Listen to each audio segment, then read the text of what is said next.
This video will give you some hints and tips which will help you correctly install the Grundfos Sololift2.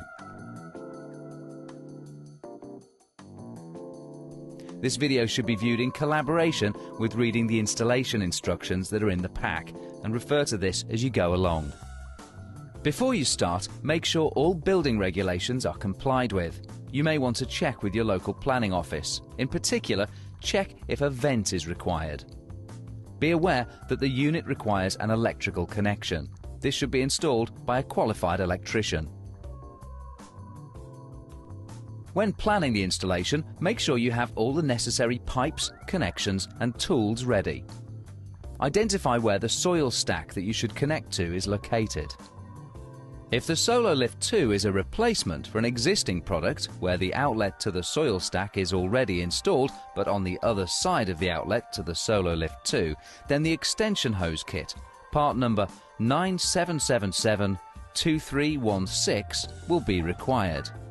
Check to make sure the area is clean, dry, there's no debris on the floor, and that there are no other health and safety issues.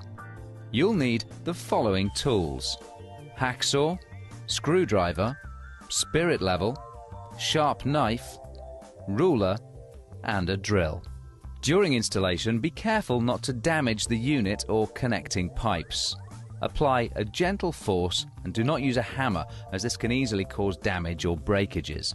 A helpful tip is, when installing parts with rubber seals, use a little soapy water to assist. Before installation, check the contents of the box is complete. Check that the floor is level and even. Decide on the position for the Sololift and toilet and allow easy access for post-installation maintenance. Remember, to access the internal parts of the Sololift2, you do not need to remove the toilet pan. Install the waste pipe from the sink, ensuring the pipe has a fall of at least 1%. Remove the end cap with a slight anti-clockwise twist and gently pull. To allow the sink waste pipe to connect, you'll need to cut out the blank entry in the cap with a sharp knife. Be careful not to damage the delicate non-return valve or your fingers. With the cutout complete, refit the cap and check the operation of the non-return valve. Under no circumstances use a hammer to cut out the blank, otherwise you may damage the non-return valve. The inlet pipe cover allows for some flexibility. Turn the connector to the correct orientation to allow the pipe the best possible position for entry. Next, fit the cover over the valve, but remember to tighten the Jubilee clip before the unit is put in place, as you'll be unable to adjust this later. Install the outlet pipes securely, ensuring that you use the correct bends and necessary fall, and connect to the soil stack. Please make sure you refer to your manual for recommendation for bends, distances and fall of the discharge pipe. The Sololift2 outlet connection consists of these components. The unit allows for the outlet to be positioned either to the side of the unit or to the top to suit your installation. Insert the blank end cap into the entry you do not want to use. Again, use a little soapy water if it's hard to push the cap in.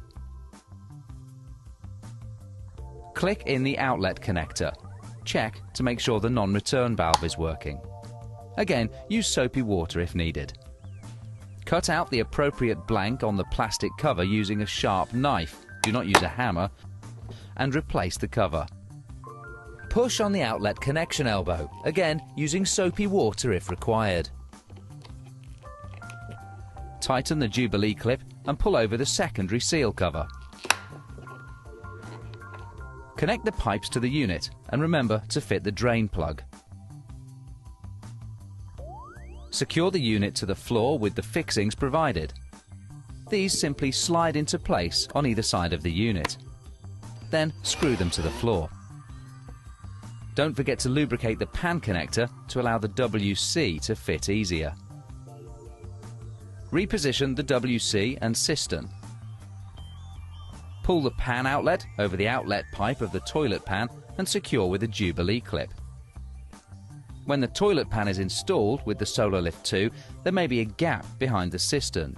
If required, put a batten behind the cistern to help support it.